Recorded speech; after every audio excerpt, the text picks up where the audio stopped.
Hey guys, welcome to the Homestead.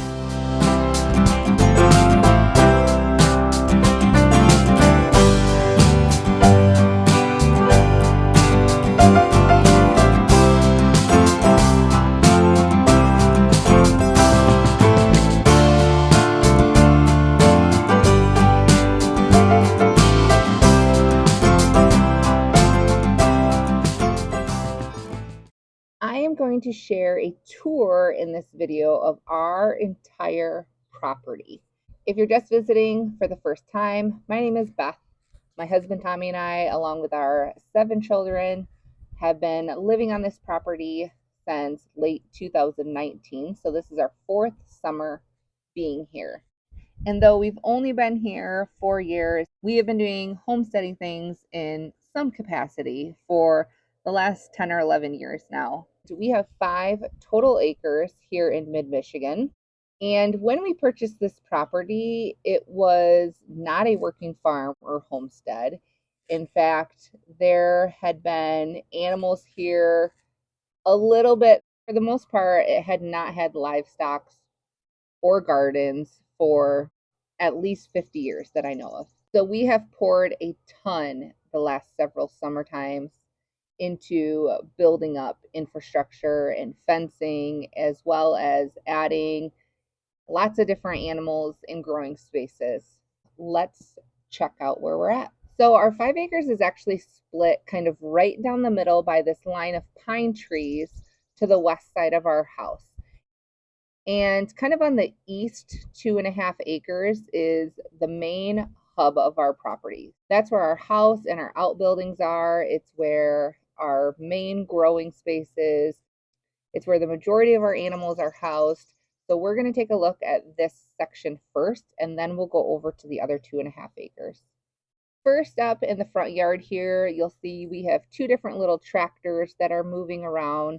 We have one that has our oldest daughter's grow out pullets. Every year she raises some chicks and then sells them at like 10 or 12 weeks old. So these are kind of the last of her batch for the year that she's just been moving around the front yard.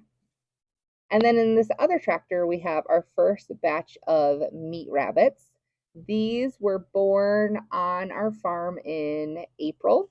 And so we are just moving them around, still feeding them pellets, but also giving them lots of weeds and grass. And they will be butchered probably in the next month or so, depending on how they look size-wise. My main garden, or my kitchen garden, this entire plot was all just yard when we moved in, and it's been many years of work growing this completely no-till, no-dig plot.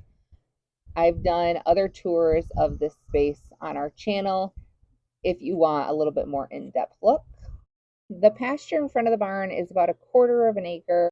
We currently have 6 pigs that are living in this space, 4 Mangalitsa's that were born on our farm a year ago, and then 2 old spot crosses from a friend that we are raising to use as roaster piglets this fall. The 4 Mangalitsa's will get processed come November, December-ish, whenever it cools off enough. This is our 3rd year raising pastured pigs. We did breed for a little period of time and really enjoyed it, but because of our limited acreage to work with, we would just rather outsource piglets and leave room for other animals.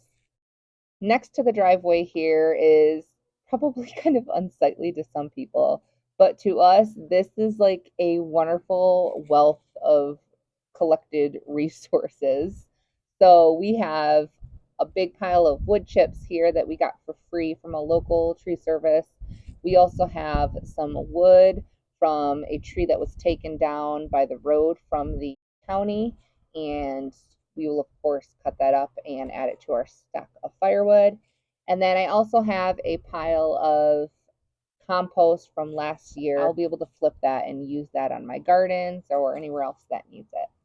It's just convenient to have this all right here, right off of the driveway. Even though it's not the most welcoming site to us, it's super valuable. So it is what it is. Down the driveway a little bit further, and you get to the area that we call the barnyard. So this is just kind of a patch of grass that we left not fenced for pasture behind the barn so that we could pull trailers in here.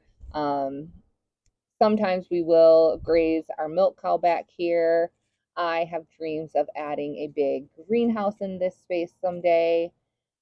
But for the most part, it's just an extension of our yard and barn. On the far side of the barn, we have the lower paddock, which is our winter paddock or our sacrifice area. This is the area that our cows have access to during the wintertime. They also have a stall in the barn. And then we have our other pig paddocks. So right now the pigs are in the front, but pretty soon we're going to be rotating them back to these other areas that are a little bit more grown up to let the front of the pasture rest. This fenced area behind the barn we call our back pasture, and this is a kind of weaning pen and then also a loafing area for our cows during the grazing month. This is also kind of one of the only spots in our farm that has trees for shade. These are all walnuts, and we thinned out about 2/3 of them when we first moved in so that the ones that we left could get a little bit bigger and that grass could actually grow underneath. And it's just such a lovely spot. The cows love to hang out in here, especially during the hot summer months. Just beyond the back pasture, we have an old building. It was originally just like a one-car garage built in the 20s or so. And we put up this wall and converted it to be our winter chicken coop.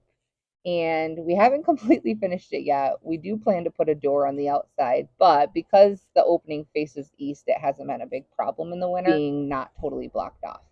During the summertime, we use this building as our brooder. So currently there is our last batch of Freedom Rangers for the year. This is our 4th batch of meat chickens, and they're going to be going on to pasture next week. And then this brooder will just kind of sit empty until our layer hens are ready to come in from pasture for the winter time. This area is where we have our hoist for when we process pigs or beef on farm. We are going to be building out this area into a full enclosed processing building. And I made a video about that a few weeks ago. You can check back and look. But I'm really excited to get that project rolling. Beyond the hoist area, it's just kind of an extension of that little shady walnut grove. The kids like to play and hang out back here, which is really nice.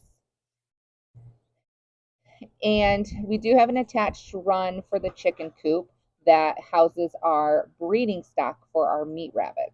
So we have one doe and one buck in here. We do plan to get a few more does eventually. They are silver fox, and we've only had them for a few months. So we're still learning more about them, but they're hanging out here. I think come wintertime, we'll put them somewhere else that's a little bit more protected from the weather, but this spot's working out for now for them. On the very south edge of our property line, we have a lane that we built, which connects the back pasture behind the barn to our grazing pasture, which is on the complete opposite end of our property. In a perfect world, all of our grazing space would be in one spot, but that's just not how this property is laid out. So we had to work with it. We don't have any structure or water or shade over in our pasture where our cows graze.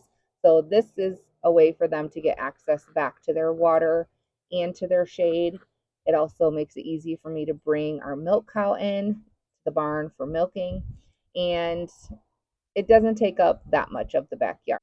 They can get back and forth any time of day by following this lane. The last section of this half of the property is just our backyard, which you can see we've mostly have left it open for a space for the kids to play and for entertaining. We have big plans back here for some patio project and fire pit area, but for now it's kind of a blank slate. All right, let's head over to that grazing pasture now. This spot is kind of our trailer graveyard. There's not much purpose to this space except for just being able to park things to get them out of the way. So when we moved in, this half of our property was actually farmed with the field surrounding us, which at the time was alfalfa. So we have put up all of this perimeter fencing, a garden, and an orchard area, as well as a secondary driveway. Thankfully, we did this before they flipped the field to corn so that we had alfalfa as a base for our grazing. We have since overseeded it to give it a little bit more variety, but the soil out here still really struggles health-wise and needs a lot of improvement. To do that, we have been doing two things primarily.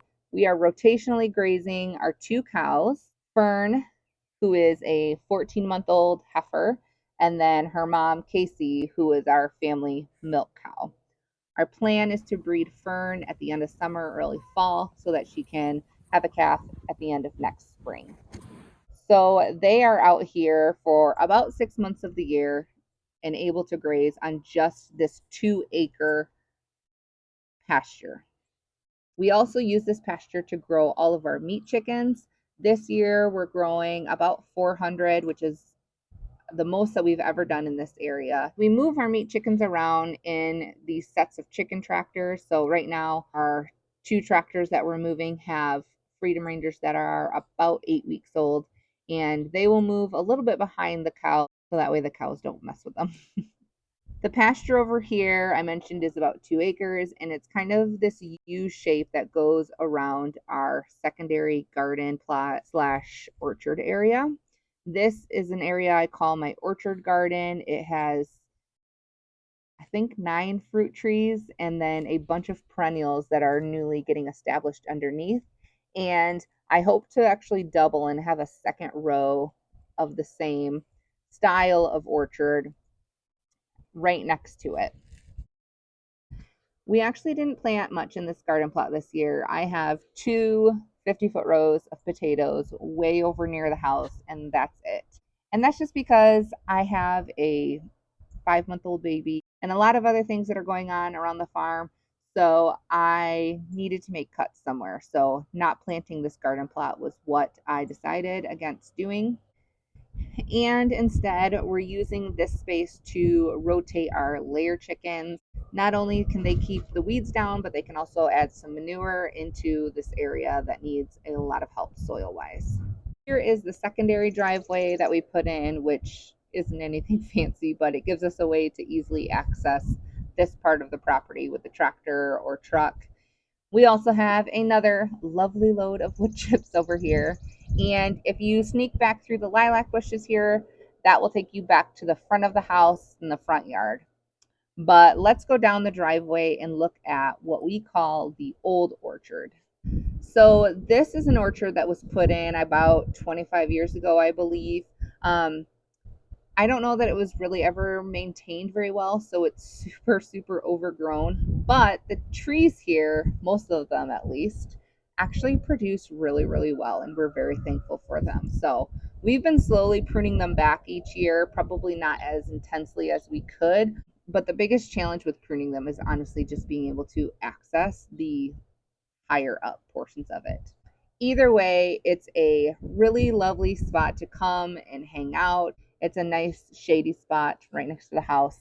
And I have dreams of someday adding a little door on this window that goes into the butler's pantry so that I can come right in from the garden and maybe have a little porch to sit and look at the fruit trees. It's good to dream, right? Next to this old orchard is our wood storage area. And this is a lean-to that we finished up building earlier this year.